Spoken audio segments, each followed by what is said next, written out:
Mrs. Thon entered the luxury wheels showroom, her heels clicking softly against the marble floors as she took in the grandeur around her. The polished tiles and gleaming lights reflected the luxurious cars displayed under spotlighted areas. Each vehicle, from deep forest green Bentleys to ruby-red Ferraris, seemed to sparkle with an almost otherworldly beauty. But it was the sleek, black luxury sedan sitting at the heart of the showroom that caught her eye. The car, with its flawless finish and elegant curves, was precisely what she had envisioned as her next reward to herself. A tribute to the hard work and sacrifices she'd made to reach this point in her life. Dressed impeccably in a tailored suit that complemented her sophisticated demeanor, Mrs. Thon approached the black sedan. She brushed a hand along the smooth exterior, appreciating the cool touch of the metal beneath her fingers. It was as though the car represented not only her achievements, but also her resilience. A resilience forged through years of perseverance, defying expectations, and overcoming countless challenges. But the moment she stepped closer to examine the car, she felt the weight of a gaze upon her. Dung, the head salesman at Luxury Wheels, stood across the showroom, his arms folded as he leaned against the main counter. His eyes narrowed slightly as he observed her, and an unmistakable smirk curled at the corner of his lips. Mrs. Thon noticed it immediately. The look she'd encountered many times before, one filled with unwarranted judgment and assumptions. As she turned her attention back to the car, Dung slowly made his way over. However, he didn't approach her with the welcoming smile she had seen him reserve for other customers. Instead, he stopped a few feet away and watched her with an expression that barely concealed his disdain. The well-dressed men and their companions nearby seemed to be part of an unspoken club that thrived on exclusivity and status. And here was Mrs. Thon, a woman they assumed didn't belong. Dung cleared his throat, breaking the silence with a voice dripping in false politeness. "Ma'am," he began, his tone emphasizing the distance between them. "This is one of our finest models. Perhaps you'd feel more comfortable browsing some of the pre-owned cars at our other location." For a moment, Mrs. Thon simply stared at him, letting his words sink in. Her calm gaze met his, unflinching and unwavering, even as his words echoed in the quiet showroom. She was no stranger to this type of encounter. Being a successful entrepreneur had come with its fair share of obstacles, but the moments of prejudice like this one were still unsettling, a reminder that some battles in life were far from over. "I appreciate your concern," she replied, her voice measured and polite, "but I am interested in this model." She gestured to the black sedan, her tone resolute. It was clear she wouldn't be dissuaded so easily, but her polite insistence seemed only to deepen Dung's disdain. He let out a soft, dismissive chuckle. "This car costs more than what most people make in 5 years. I wouldn't want to waste your time." The words, spoken with a hint of mockery, seemed designed to undermine her. A faint ripple of laughter from the other customers echoed through the room as they glanced in her direction. It was a laugh filled with knowing looks, shared smirks, and silent judgments. But Mrs. Thon wasn't fazed. Years of boardroom meetings and high-stakes negotiations had taught her to remain composed, no matter the circumstances. She straightened her posture, her eyes fixed on Dung with a calm determination that spoke volumes. "Then you should show me this car," she replied firmly, her voice carrying through the showroom. Her tone was steady, polished, well practiced from years of leadership and diplomacy. She wouldn't allow this man, or anyone else here, to dictate where she belonged. The subtle authority in her voice caught Dung off guard. His expression shifted slightly, and for a fleeting moment, he looked uncertain. But just as quickly, his face hardened and he leaned closer, invading her personal space in a move meant to intimidate. "We have certain standards here at Luxury Wheels," he said, lowering his voice to a quiet sneer. "Our clientele is very exclusive. I'm sure you understand." The insult hung heavily between them, but Mrs. Thon held her ground, her face remaining calm.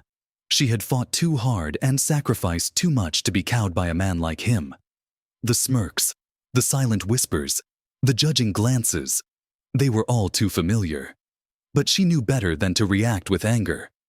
Instead, she responded with quiet dignity, her voice unwavering as she looked him straight in the eye. "I'd like to speak to your manager," she stated, her tone even. She knew the request would unsettle him, perhaps force him to reconsider his actions. But Dung's response was not what she expected. He straightened, puffing his chest with a sense of pride as he smirked. "I am the manager here, and I'm asking you to leave." The words struck a chord, the blatant prejudice making it clear that he had no intention of treating her as a valued customer. For a moment, a flicker of anger crossed her face, but she quickly quelled it. Years of resilience had taught her the importance of patience, of choosing her battles carefully. Without another word, she turned and made her way toward the exit. But as she stepped through the glass doors, she paused, casting one final look over her shoulder. In that moment, her calm expression masked the storm brewing within. This wasn't over.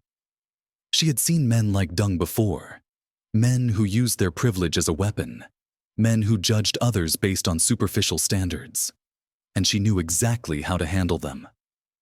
As she left the showroom, a plan was already taking shape in her mind. She would respond not with anger, but with precision.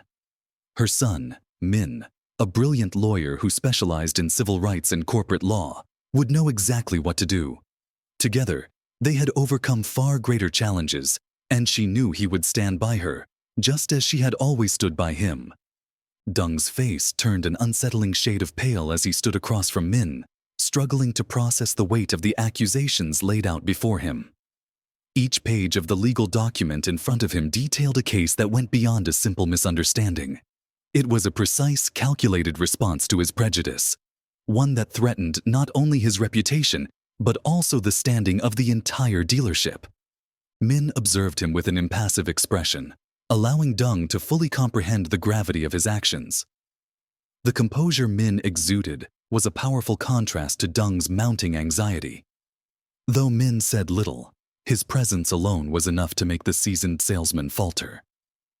"Mr. Dung," Min began, his voice steady and unwavering. "What you did wasn't merely a poor decision. It was an intentional act of discrimination, a violation of basic decency and respect. My mother came here as a paying customer, yet you treated her as if she didn't belong." Dung stammered, his voice barely audible as he attempted to defend himself. "Mr. Min, I didn't mean any harm. It was a misunderstanding." Min's expression remained unchanged, his gaze cool and piercing. "A misunderstanding. Tell me, Mr. Dung, do you make a habit of turning away customers based on assumptions? Do you find it acceptable to belittle and insult people because of their appearance?" Dung shifted uncomfortably, his words failing him as he struggled to respond. The confidence he had displayed so brazenly with Mrs. Thon had all but disappeared, replaced by a palpable sense of regret and embarrassment. "This dealership," Min continued, his tone firm yet measured, "prides itself on catering to an exclusive clientele. But let me make one thing clear. Exclusivity does not mean discrimination. My mother has faced many challenges in her life, and she has worked tirelessly to overcome them. She came here because she values quality, not because she needed anyone's approval."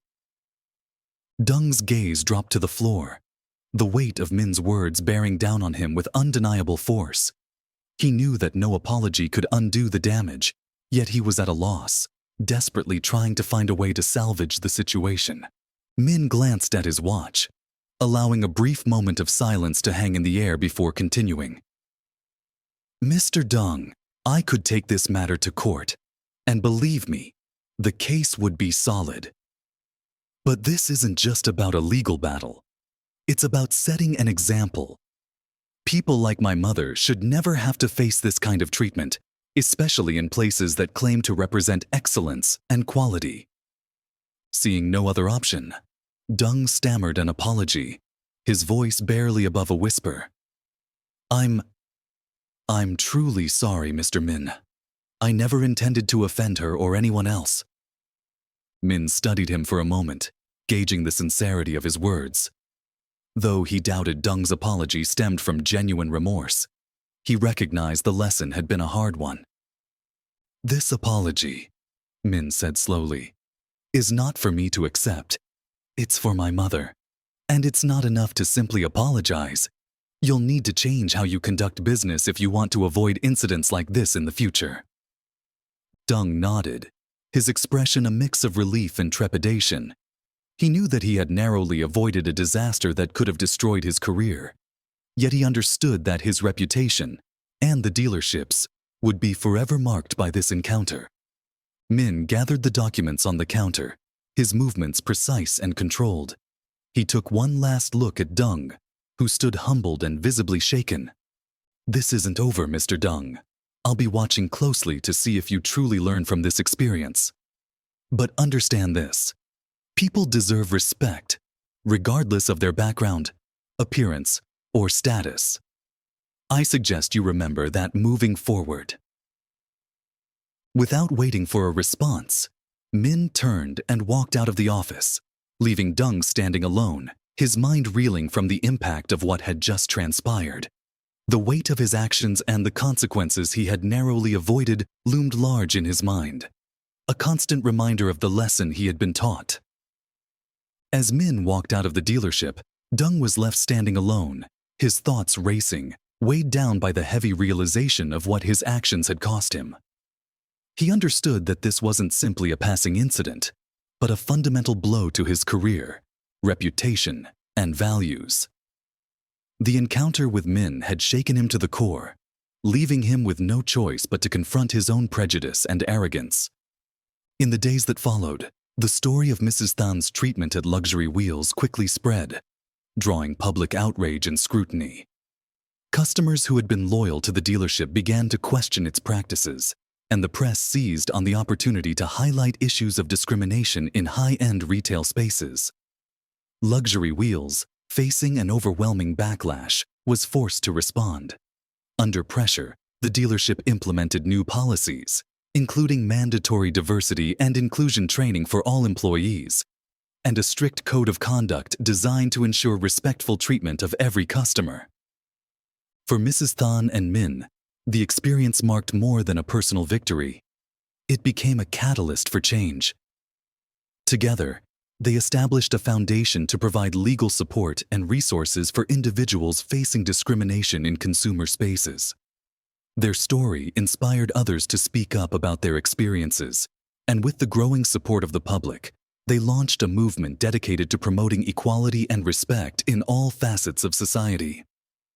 One afternoon, as she drove her new luxury car, a purchase she had made from a more respectful dealership, Mrs. Than passed by Luxury Wheels.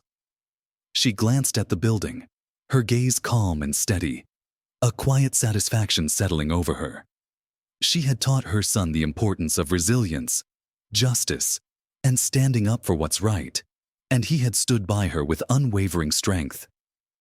It was a testament to the values she had instilled in him, the legacy of integrity and compassion that he would continue to uphold.